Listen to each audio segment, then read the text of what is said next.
slides? Oh, you have slides. Okay. Well, please allow me to introduce Chris Wright, the CTO of Red Hat. This is not the first time that Chris has given a keynote at the OVS conference. He did so a few years ago. I did not go and review his talk from previously, so we can watch it later and see how many contradictions there are. Or I think more accurately, how Chris's opinions have evolved over the years. Thanks, Ben. Actually, it will be suspicious. I'm not just going to repeat the same thing. So, who was there in 2015? Perfect. So, it's a whole new audience. This will go really well. Good morning. Welcome to 30 Days Colder, 1 Day Later. That is apparently Boston. I moved out here a year ago, so I'm still getting used to this tumultuous weather. It started with a conversation with my wife where we concluded that we'd like to expose our children to a different culture and a foreign language. So we moved across the coast from West Coast to East Coast. Seems to be working out so far. So see this? Okay. What I wanted to do was kind of give you just a viewpoint from my perspective. And that's certainly about OVS. It's about networking and maybe a little bit of things that I've observed. I actually am going to use some content from 4 years ago because I went and looked at what I said and it was interesting to see how applicable it still is today. And I don't think I'll take up the entire time, so I'd also be happy to do some Q&A at the end. That's usually kind of a nice way to engage with everybody. So my history is I've been working at Red Hat for about 14 years. I've been in the open source world for a few decades. I got involved in the OVS project relatively early on and was responsible for bringing it into Red Hat. And I'm not directly involved by any stretch of the imagination in OVS or OVN today, but certainly many people at Red Hat are, people on my team and people across our entire organization. It's an important piece of technology for Red Hat. An important piece of technology for the industry more broadly. So what an opportunity to come and talk to you guys. When Ben kind of offered this opportunity up, I was like, yeah, that's awesome. And we ordered snow for everybody as well. So let's go back in time. 2015, where were we? Virtualization was not a new thing, but it was kind of everything that we were talking about in the industry. And in that virtualization space, networking was kind of lame. The way we were imagining networking was super simplistic. And we were doing things like directly connecting virtual machines as L2 adjacent peers to the rest of the infrastructure in the data center. And that was honestly just because we didn't know a better way to make networking work in a way that was operationally accessible to the data center operators. So like, hey, here's this idea. Make a virtual machine look as if it's not really any different from a bare metal server. In Linux, the primary tool was the Linux bridge. And in KVM and to some degree in Zen, we had standardized around VirtIO, KVM certainly. And those technologies were state of the art. We had these emerging technologies, SRIOV, for example. Some of you may recall VEPA and VMFlex. If I was doing animations, those would have red lines through them now. And then OpenFlow was also an emerging technology talked about extensively throughout the industry. And that's sort of where OVS was playing in this space, which was bringing a new view to the world of how you could one, leverage open flow and flow programming. Two, create a very flexible virtual switching environment that wasn't just focused on L2 adjacency for VMs for within the data center. And that was kind of the state of the art at the time. There was a lot of discussions around code and merging code into the Linux kernel. So the notion of maintaining things out of tree was still a part of the conversation. And there was a lot of discussions around part of that merging process and how can we leverage and reuse infrastructure within the kernel. So conversations around OVS as a standalone implementation, or OVS leveraging something like TC as a way to kind of reuse some functionality that's already in the kernel. Interesting, just that, or 4 years later, there's some common threads there and some consistent conversations that are still happening across the industry today. VEPA and VMFlex. VEPA, I think, is really, I don't see it anywhere. I don't know. Does anybody here come across it these days? No. Okay, a little bit. And VMFlex technically still exists, but it doesn't have the same focal point that it did at the time.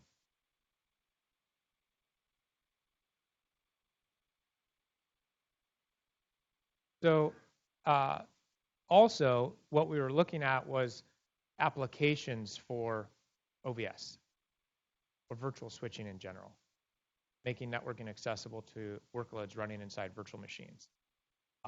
OVS in the data center was something that, from a broad community perspective, I think was driven in large part by the emergence of OpenStack as a critical part of infrastructure, virtualizing data centers, creating private clouds, and as a result, the Neutron service associated with OpenStack became a target implementation for OVS managing connectivity between virtual machines across the data center. Now, what was interesting in that initial implementation was the OVS implementation in Neutron directly. The initial, actually even prior to Neutron, the initial implementation was remarkably naive.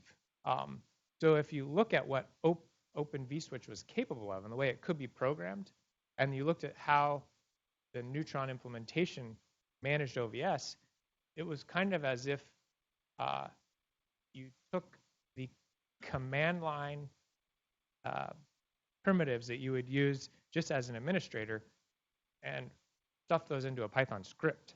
It really wasn't directly leveraging the remote programming capabilities of OVS as a client library that could call out to the OVSDB server. It was really looking at it more as if you're sitting on the command line and like, what are the commands I need to run to enter a flow into OVS, which I thought was surprising. And considering some of the, I'm going to throw people under the bus here, some of the people who were responsible for authoring that code at the time also worked on OVS. So I think it was really just a testament to say sometimes the quick and easy hack can persist.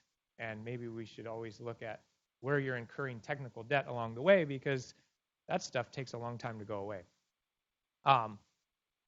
Within the data center, a lot of conversations around the encapsulation were critical 4 years ago. And so and the reason I think for that was, number one, we were trying to figure out what is the right way to do encap. So differing opinions on VXLAN and GRE, for example, and I think also Geneve was in conversation in the IETF. The reason some of that matters is, well, one, we got to actually encapsulate packets and have intelligence or information transferred from one side to the other, so you understand who this flow is associated with. On the other hand, it's also was important from a hardware offload point of view.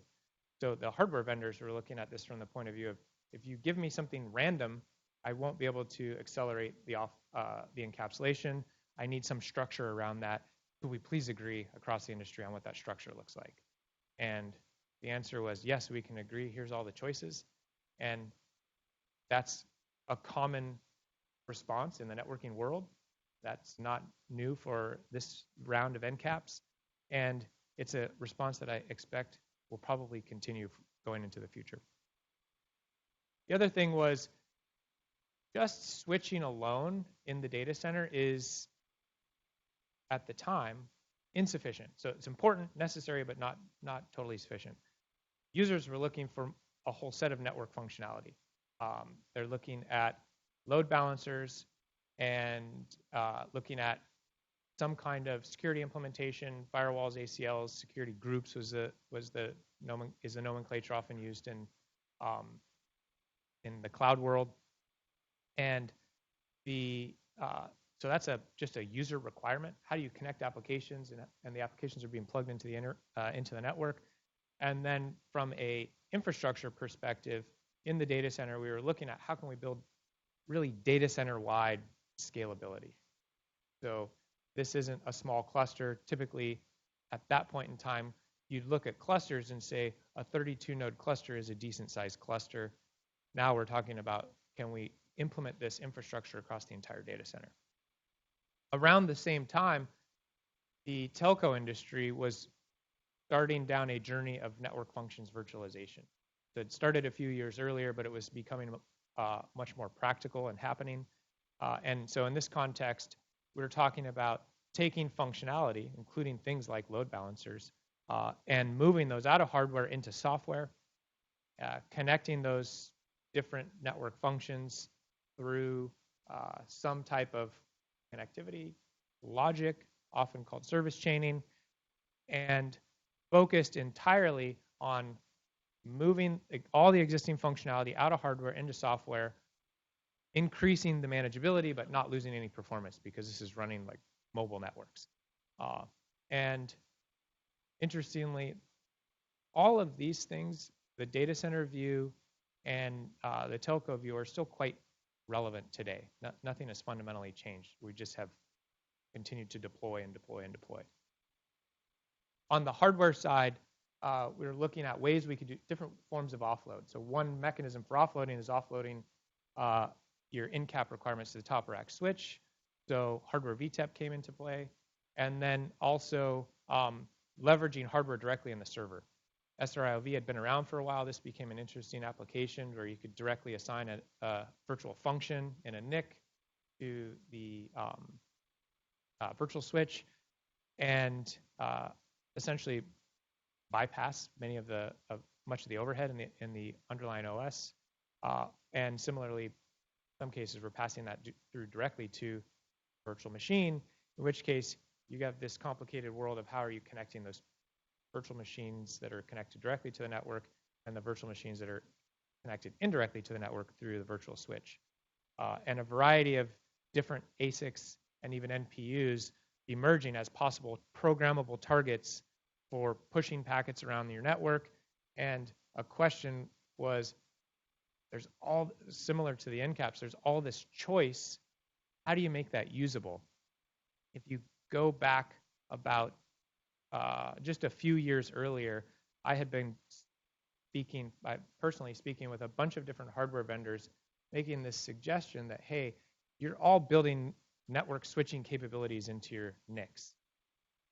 Couldn't we take a consistent view of managing, programming those switches embedded in your NIC using a control plane that is familiar to Linux?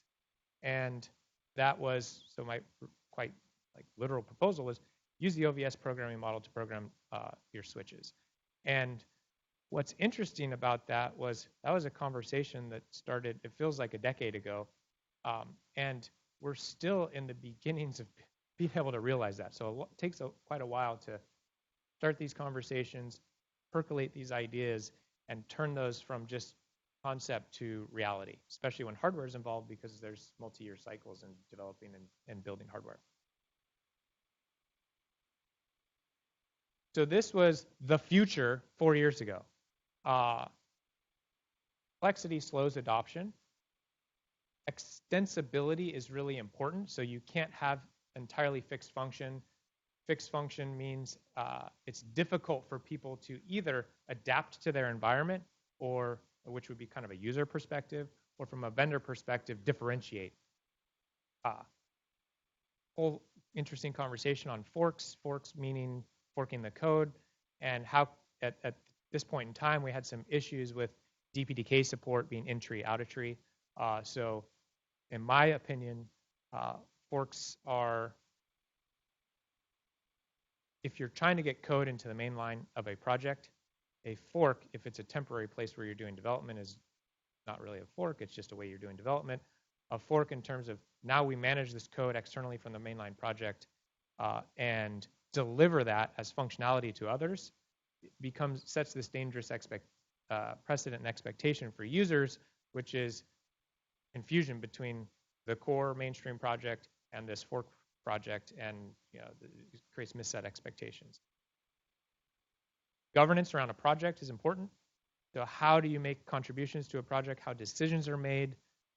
Is a single vendor disproportionately controlling the decision-making process in a project, causing a perception, if not a reality, of decisions being made in the project aligned with that single vendor's business objectives rather than good, broad technical outcomes, and being able to appeal to the entire diverse community associated with that project. Interesting conversations, again, around potential around TC, eBPF, and P4. Notice some of those buzzwords have talks at this conference this week. And it's not just L2 and L3, it's L3 and up that matters. Again, this is like where are we going in the future. And can't forget things like the edge, and there's this new cool project called OVN that people should pay attention to. So that's 40 years ago. If you contrast that with today, complexity is still a challenge. And if you look at overall adoption rates, I think one of the challenges to adoption is the user experience. And by users, I don't necessarily mean a developer who's building an application who's indirectly taking advantage of the underlying infrastructure. More likely, in this case, it's an operator. Extensibility is still a requirement. All of those things I said about flexibility, integrating it into an existing enterprise or service provider environment, and allowing some way for vendors to create differentiation is important. And forks are still problematic. It's my own opinion.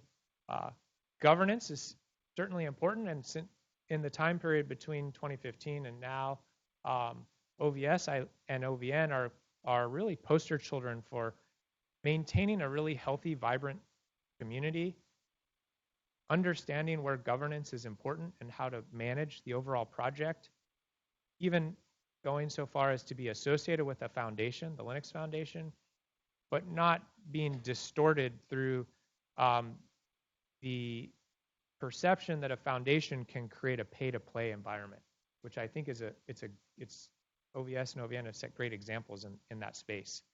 PC, eBPF, P4 still important. We're talking about those today. L3 and up is still critical, meaning if we're talking about connectivity of applications are getting more complex, and it certainly is. L2 adjacency is almost just uninteresting.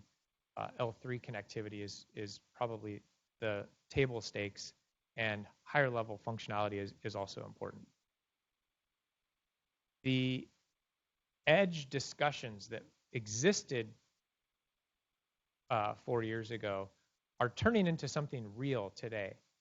So the emergence of 5G networks is driving a set of activities within the service providers to build functionality, software-based, inclusive of not just the core of the mobile network, but also the edge of the network. And so we're starting to see service providers. It's not only 5G. It's not as if 5G is the magic that unlocks all of this.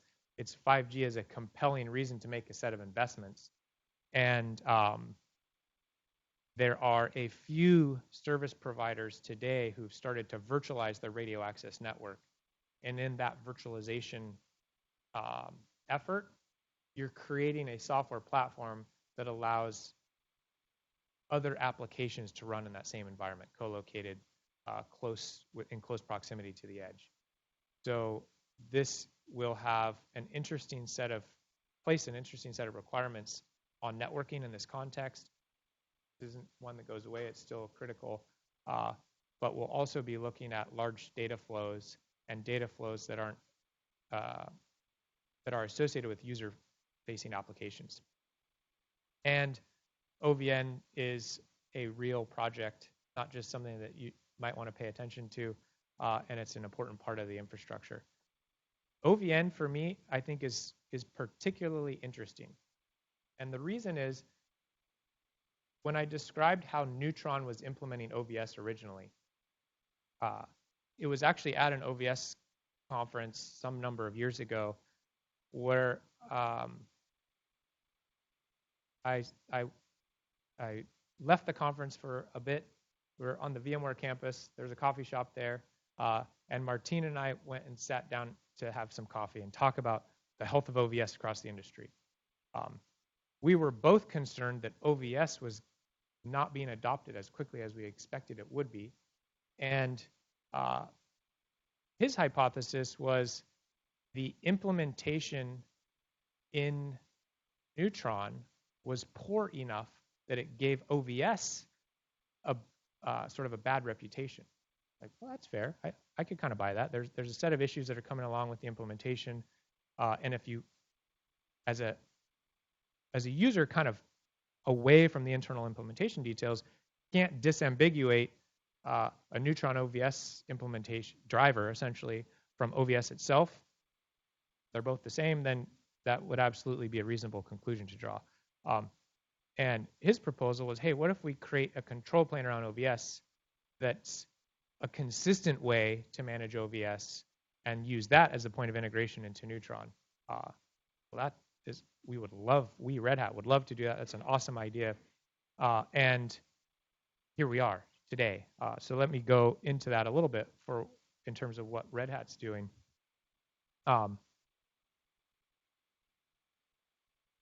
So a number of years ago, we decided that our core direction would be not just OVS based, but also OVN based, and this was in OpenStack.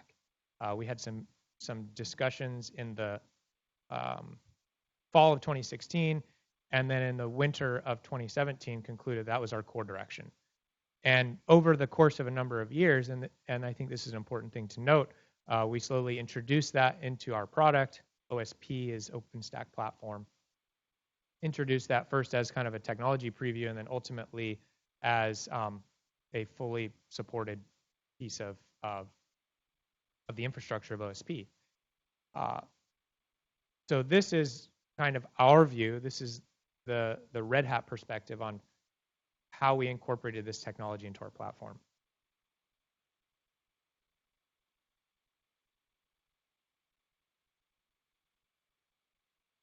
What's interesting in here is this is a long period of time, and it's in a few months or in a month that we release something that is what we would call the long-term supported release with OVN as the default. And so getting users from one implementation to another is a whole journey. It's a long process. And even with that, there's still some parity issues to meet with OVN versus what we've already delivered. So interesting to note that in the relative near future, the bulk majority of Red Hat's users deploying OpenStack will be deploying OVS managed through OVN. Two, this has been a multi-year journey. It takes quite a long time to make this kind of shift. So it's a huge investment from an engineering point of view, and it's interesting to see how long it takes things to percolate through and get adopted into a customer base. For us, it's not only a single platform decision.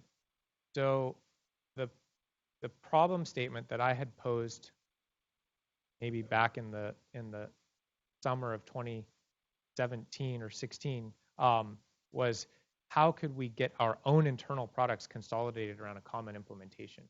We were either consistently using OVS, but in an inconsistent way, or not even always using OVS. So for us, the consolidation around OVS and then subsequently even around OVN has become a really important way just for basic engineering efficiency, but also for our customers to have consistent experiences and usability. And again, what's important here is all of these things take a long time. It always surprises me. So if we were to kind of say, where are we going? Number one, the whole, this project is a thriving project, and we really need to look at how we keep evolving. And I'll put the first order of business being hardware.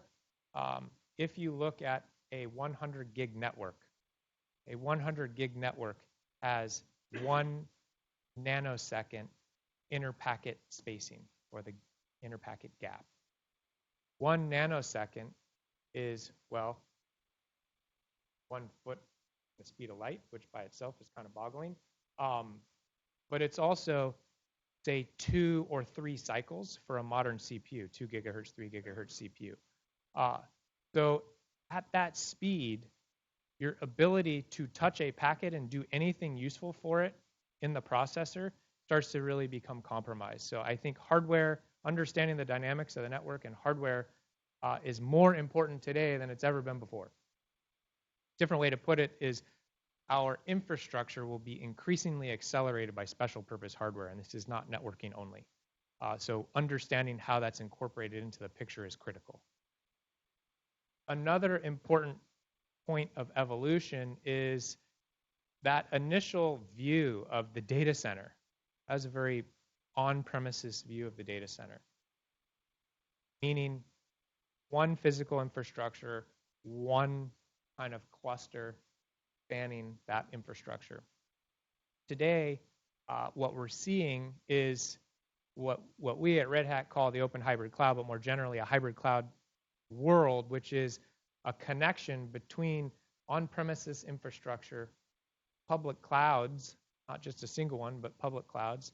If you look at the public cloud vendors' perspective, they've all introduced some way to come on premises, so they're also acknowledging this on-premises, off-premises view of the world.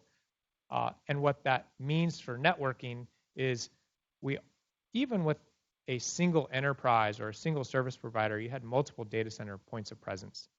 You could create relatively static connectivity and kind of make things work. As you have this more dynamic, interconnected world of multiple clusters spanning infrastructure on premises and in public clouds, the interconnectivity between clusters becomes critical. We certainly get lots of requests for BGP peering and other ways to connect clusters. And so we can't forget that the world doesn't stop within a single cluster, but it extends beyond that single cluster and is stretched outwards. I think another really important perspective is not only looking at it from the infrastructure point of view, but from the application point of view. So what are applications actually doing?